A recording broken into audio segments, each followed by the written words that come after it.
और आज की इस वीडियो में हम बात करेंगे इरेडा के बारे में, क्योंकि इरेडा के शेयरों में हमें दोबारा से टॉप गियर लगता हुआ दिखाई दे रहा है।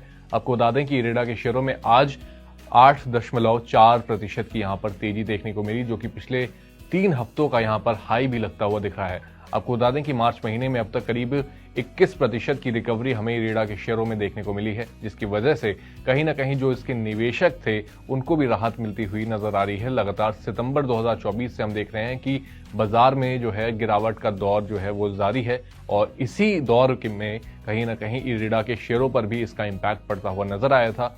लेकिन अब सिर्फ और सिर्फ अगर हम मार्च महीने की बात करें तो 21% की यहां पर रिकवरी हमें देखने को मिली है। नवंबर 2023 में लिस्टिंग के बाद से अब तक स्टॉक करीब 95% तक यहां पर बढ़ चुका है। एनर्जी सेक्टर में ग्रोथ से कंपनी को लगातार सपोर्ट भी मिल रहा है।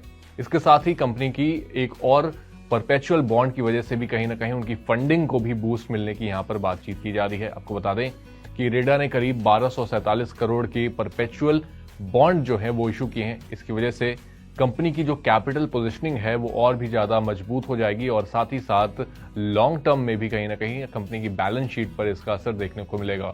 बॉन्ड्स को हाई डिमांड मिली है, जिसकी वजह से कंपनी की जो प्रोबेबिलिटी है, जो उनकी जितना जो ट्रस्ट वर्दी है, वो भी कहीं ना कहीं साबित होती है कि बॉन्ड्स को जो निवेशक हैं वो काफ़ी ज़्यादा यहाँ पर डिमांड कर रहे हैं। उनकी तरफ से काफ़ी अच्छा रिस्पॉन्स देखने को मिला है। साथ ही फंडिंग से कंपनी अपने जो रिन्यूएबल एनर्जी प्रोजेक्ट्स हैं उनको भी कहीं ना कहीं तेजी से अब उन पर काम शुरू कर सकती है। साथ ही इरेडा को सरकार की तरफ से एक रिफंड भी मिला, टैक्स में रिफंड मिला है।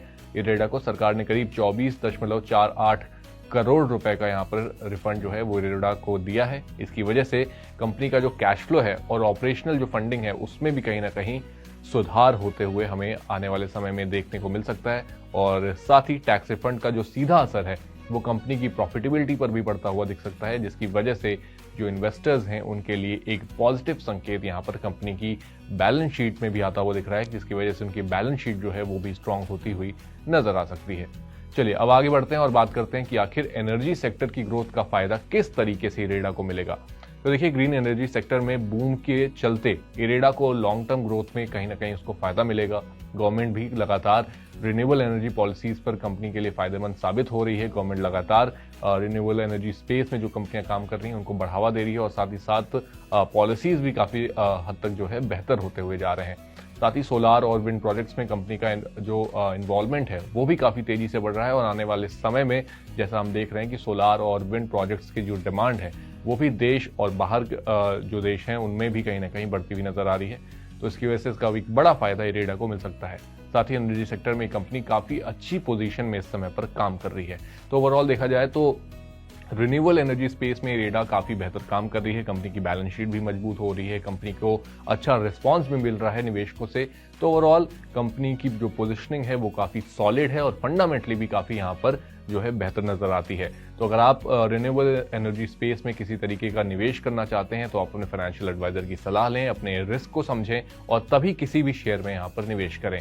आपको ये जानकारी कैसी लगी आप हमें कमेंट बॉक्स में बता सकते हैं। साथ ही अगर आपको ये वीडियो पसंद आई है तो उसे भी लाइक, कमेंट और शेयर करना ना भूलें।